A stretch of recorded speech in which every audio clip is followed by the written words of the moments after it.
Welcome to the Deep Dive. Today we're diving into New Year's celebrations. You're already familiar with some traditions, right? So we're going deeper, looking at why these celebrations matter and why we mark a new year at all. We've got some awesome research on these celebrations from all over the world.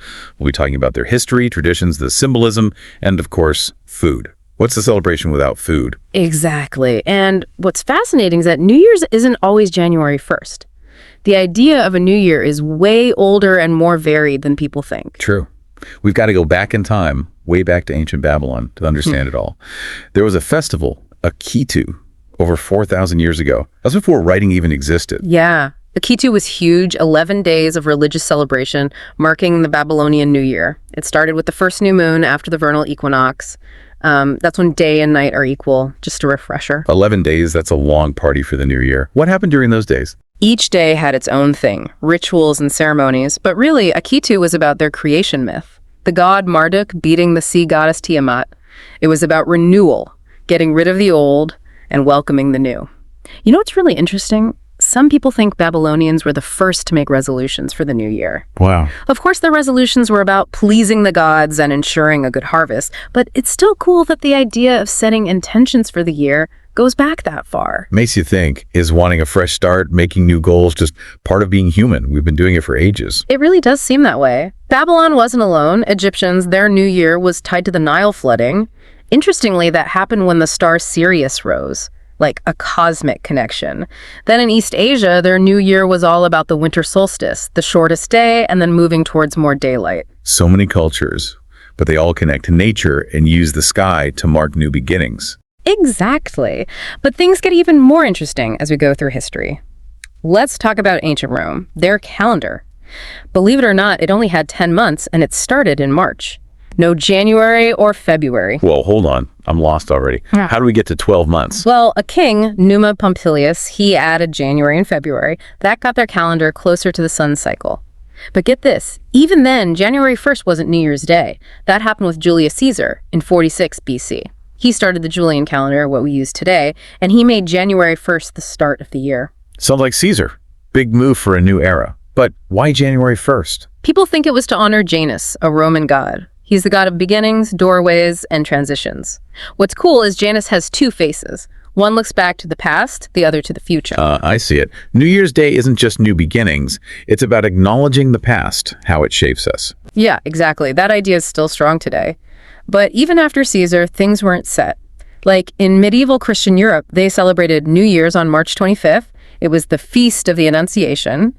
Shows how culture and religion affect something like a calendar. Right. And not every culture celebrates on January 1st, even today. You got it. Like the Lunar New Year. Big in East Asian countries, it's between late January and February.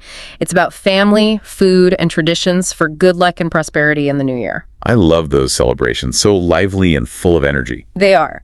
But there's more than Lunar New Year. Ethiopia has Enkitas on September 11th. It marks the end of their rainy season. Then you've got Iran. Nowruz, it happens with the spring equinox, all about renewal and rebirth. And Rosh Hashanah, the Jewish New Year, usually in September or early October, a time for reflection and spiritual renewal. Can't forget the Islamic New Year either, first day of Muharram. Even North Korea, they use the Juche calendar. Their year starts with Kim Il-sung's birth in 1912. Wow. So while we're celebrating at midnight on January 1st, others are partying at totally different times with their own unique things. Exactly. It's amazing how diverse it all is. Talking about traditions, ready for a quick trip around the world to see some of the coolest customs. Totally. Let's get this global party started. Let's kick things off in Scotland. They have Hogmanay for New Year's Eve. Hogmanay. Is that the one with the giant fireballs? That's the one. People walking around with huge fireballs, symbolizing the sun. It's to purify the new year. Quite a sight. But Hogmanay is more than fire. They also do first footing. The first person into your house after midnight brings a gift for luck. It's like a housewarming for New Year's. Sounds like guests need to bring their A game. So fire in Scotland, what else is there? The Philippines. They have a different way of getting good fortune. Filipinos wear polka dots. The round shape is like coins for wealth. And they fill their homes with round fruits, all about prosperity. Makes sense. Starting the year focused on wealth and abundance. That seems like a common thing, right? So from fire to polka dots, where to next? Brazil. Picture this. New Year's Eve, warm weather, Everyone's at the beach in white clothes. Now that's a New Year's I like. Why the white clothes? It's for peace and purity, a clean slate for the new year. And to really start fresh, everyone jumps in the ocean at midnight. That's one way to refresh yourself for the new year. Way different from our snowy New Year's. What other cool customs are out there? Let's go to Mexico. They have a tradition perfect for travelers. If you want to travel in the new year, you take an empty suitcase and walk around the block with it on New Year's Eve. Really? An empty suitcase? What's the point? It's symbolic, like you're packing your bags, getting ready to travel. Fun, lighthearted way to make your travel dreams happen. I like it. Simple, but with meaning. Speaking of simple and meaningful, Cubans throw a bucket of water out the front door at midnight. It's all about cleansing, washing away bad stuff from the past year. I'm seeing a pattern here. Lots of traditions are about cleaning, getting rid of the old for the new. You got it. It's fascinating how different cultures do it. Speaking of cleansing, the Greeks smash pomegranates on their doors for good luck. Pomegranates with all those seeds represent a year full of prosperity. Pomegranates mean abundance in so many places. It's interesting how some symbols show up everywhere. What other cool customs are there? If you want something unusual, check out Germany. They melt lead and pour it into cold water. Melting lead sounds a bit dangerous, but also cool. Tell me more. So the melted lead makes these weird shapes when it cools. They look at those shapes to see what the new year will be like. It's fun, if a little dangerous, way to predict the future. A little mystery makes it more exciting, right? Sounds like every country has its own way to celebrate. What else can we add to our list? Okay, time for quiet in Russia. Just before midnight, everyone is silent for 12 seconds. They think about the past year and make wishes for the new one. A moment of peace in all the New Year's craziness. That's actually really nice. Gives you time to really feel that change from one year to the next. Absolutely. And while Russians are being quiet, the Spanish are about to eat. What are they having? They eat 12 grapes at midnight, one for each time the clock chimes. It's supposed to bring good luck for each month of the year. 12 grapes, 12 months of good luck. Nice and symmetrical. Yeah. What's next on our trip? If you want exercise, we gotta go to Denmark. They stand on chairs and jump off them at midnight. It's all about jumping into the new year with luck and good vibes. I can imagine how fun that is. We've seen fire, cleaning rituals, quiet reflection, even chair jumping. What other customs are out there? In Ireland, they set an extra place at dinner. It's for the spirits of family and friends who've passed away. They want to include them in the celebration, a way to remember them. That's beautiful. It shows how much we value our loved ones, even when we're celebrating. Speaking of celebration, what about France? While the Irish are welcoming spirits, the French are having a huge feast for New Year's Eve. They often have fancy things like oysters and champagne. Ooh la la, a feast for a new beginning. There's truly something for everyone in all these New Year's traditions. What other surprises do we have left? Let's get to some really unique celebrations. Remember how Mexicans walk with suitcases? Colombians do that too. They also carry empty suitcases around the block on New Year's Eve, hoping for travel in the new year. 2 suitcases, double the travel luck. What other interesting things do people do? How about burning effigies? In Ecuador, they make these figures, sometimes of famous people, sometimes just bad stuff from the last year, and they burn them. Wow, that's intense. They're getting rid of bad juju, getting a fresh start. Might seem a bit much, but it's a powerful way to symbolize a clean slate. I can see why people do it. Anything else? In Romania, they throw a coin in a river on New Year's Eve for good luck. Simple, but full of hope for a good year. It's amazing how even the smallest traditions can have so much meaning. The power of symbols and rituals, you know. Absolutely. And speaking of rituals, food is a big part of New Year's around the world. Oh yeah, food. It's like the universal language of celebration, right? What kind of food traditions do people have for New Year's? Well, certain foods are for good luck or prosperity in the new year. Like, lots of places eat ring-shaped things like donuts and bagels. That shape means coming full circle, which leads to good luck. Wait, so a donut brings good luck. Sign me up for that tradition. What other lucky foods are there? We mentioned the Spanish grapes, but other cultures use grapes too, often meaning good luck for each month. Right. 12 grapes, 12 months of good fortune. Definitely a pattern here. Yep. Then there's lentils, really popular in Italy for New Year's. They kind of look like coins, so they're supposed to bring wealth and prosperity. Lentils for wealth. I'll take extra. What else? In Germany and parts of the US, they eat sauerkraut for good luck. The long strands of cabbage are for a long life, and the big portion means prosperity. Sauerkraut for good luck. Didn't see that coming. Yeah. And in the southern U.S., black-eyed peas are a must-have on New Year's Day. They bring good luck and prosperity for the whole year. Right, right. And I read about Hoppin' John, that dish with black-eyed peas, rice, and ham hock. What's the deal with that one? Hoppin' John, it's a classic southern dish, lots of history and symbolism there. Nobody's really sure where it came from, but people think it has African and Caribbean roots. The black-eyed peas, they're like coins. The whole dish is about prosperity and abundance in the new year.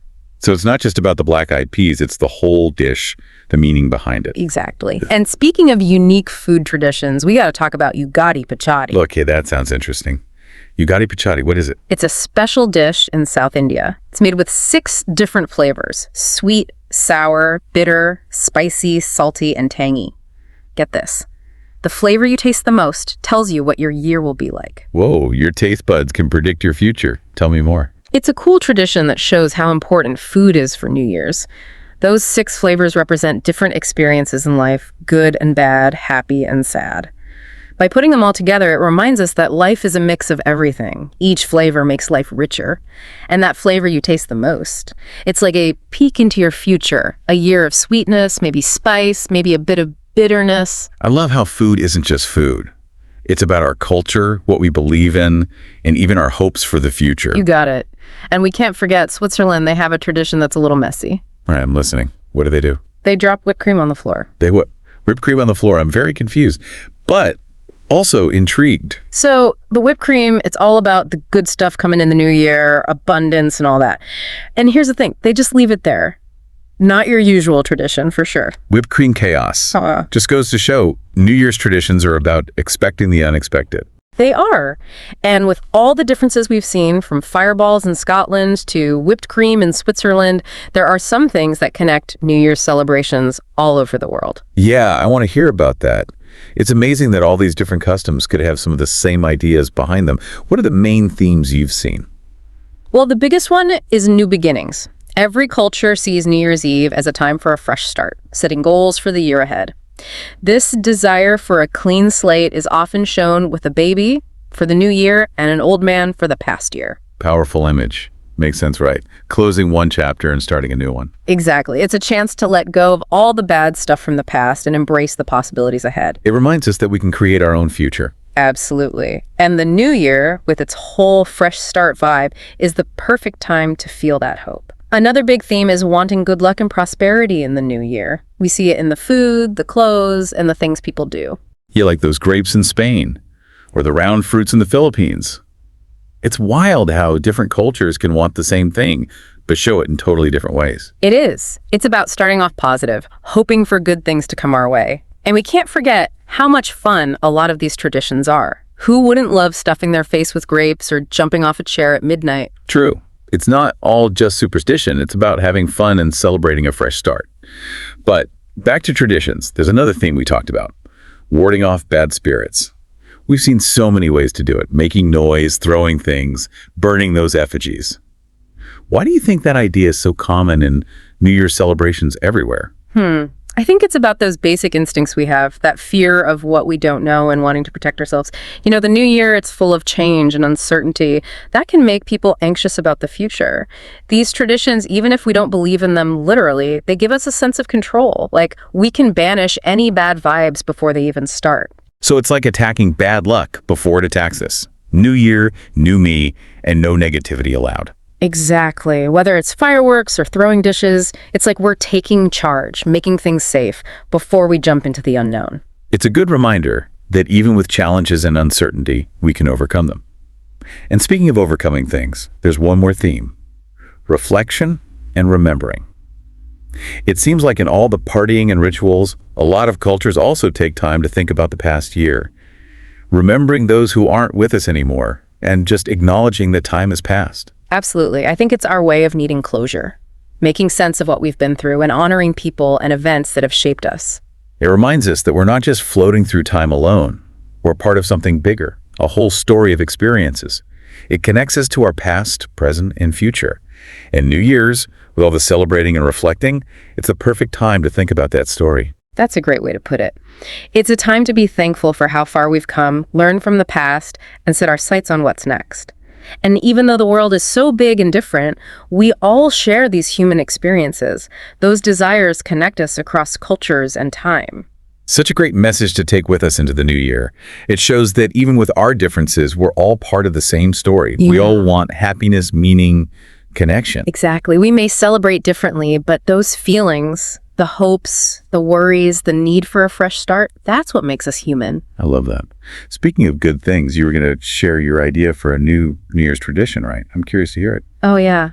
I was thinking about how so many traditions are about symbolism, and I thought, what if we had one that was symbolic and real? Something that connects us to nature and shows our hopes for the future. I like where you're going with this. Tell me more. What if, instead of just making those resolutions on New Year's Eve, we also planted seeds? Like real seeds. Flowers, herbs, trees, anything that means growth and potential. It could be a whole community thing, everyone planting in a big garden or families doing it in their yards. I love that.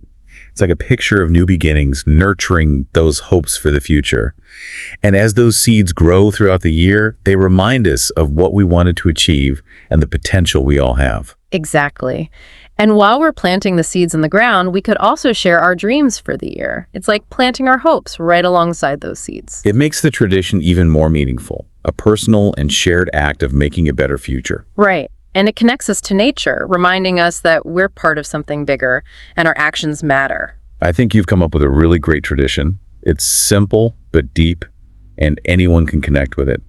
It really gets to the heart of New Year's celebrations, that hope, the feeling of starting fresh and believing in a better tomorrow. Thank you. I'm glad you like it. It's been so cool learning about all these different traditions and seeing how, even with all our differences, we're united by being human. So true. That brings us to the end of our journey, exploring New Year's traditions all around the world. Wow, what a trip. I feel like I understand these celebrations in a whole new way. Me too. And I think the big takeaway is that while all the customs are interesting and different, what really matters is the idea behind them. We all want new beginnings, good luck, and a better future. Definitely. It reminds us that even though the world can feel divided sometimes, we're all connected by those hopes and dreams. That's a powerful thought to take with us as we move forward, not just into a new year, but into a future we can create together. It's been amazing exploring all these New Year's traditions, from fireballs and polka dots to suitcases and pomegranates. And who could forget the whipped cream on the floor? Oh yeah, or the molten lead. Right, the molten lead. It's fascinating how each culture has its own, sometimes kind of quirky way of wanting a fresh start and good luck for the future. Totally. And I think that's one of the coolest things we've learned, all these different traditions, but underneath, we're all just human. We might celebrate in different ways, but we all want the same basic things. That makes me think about something. We've been talking about New Year's as a time for personal reflection, setting goals, making resolutions. But what if we thought bigger? Like resolutions for the whole world. That's an interesting thought. What do you mean? Well, we talked about how everyone wants new beginnings, good luck, a brighter future. What if we use those wishes to actually make the world better? I see where you're going. It's like taking our personal hopes and making them bigger, like a vision for positive change. Exactly. So instead of just promising to go to the gym or learn a new language, we could also promise to be kinder, more compassionate, better citizens. Volunteer, support important causes, even just be more aware of how we affect the planet. Those are some big resolutions. It's realizing that even our small actions can add up to a lot of positive change. Right. It's about shifting from me to we, from self-improvement to making things better for everyone. And what better time to do that than at the start of a new year, when we're already feeling that fresh start energy? I like it. Starting a new chapter with purpose, connecting with others, and wanting to make the world a better place. Exactly. So to everyone listening, when you raise a glass to the new year, whether it's January 1st or whenever you celebrate, think about this. What resolutions will you make for the world? How will you use this fresh start to make a difference, not just in your life, but in the lives of others? That's a really good question to think about as we go into a new year. A year full of hope and the chance to make things better. It's been awesome exploring this with you. Thanks for sharing your knowledge and insights. I'm happy to do it. And to everyone listening, thanks for joining us on this deep dive into New Year's traditions. We hope you've learned something new, seen things in a new way, and maybe even gotten inspired to create your own meaningful traditions. From all of us here at The Deep Dive, we wish you a happy, healthy, and meaningful new year. A year full of joy, good luck, and that drive to make the world a better place. Until next time, happy exploring.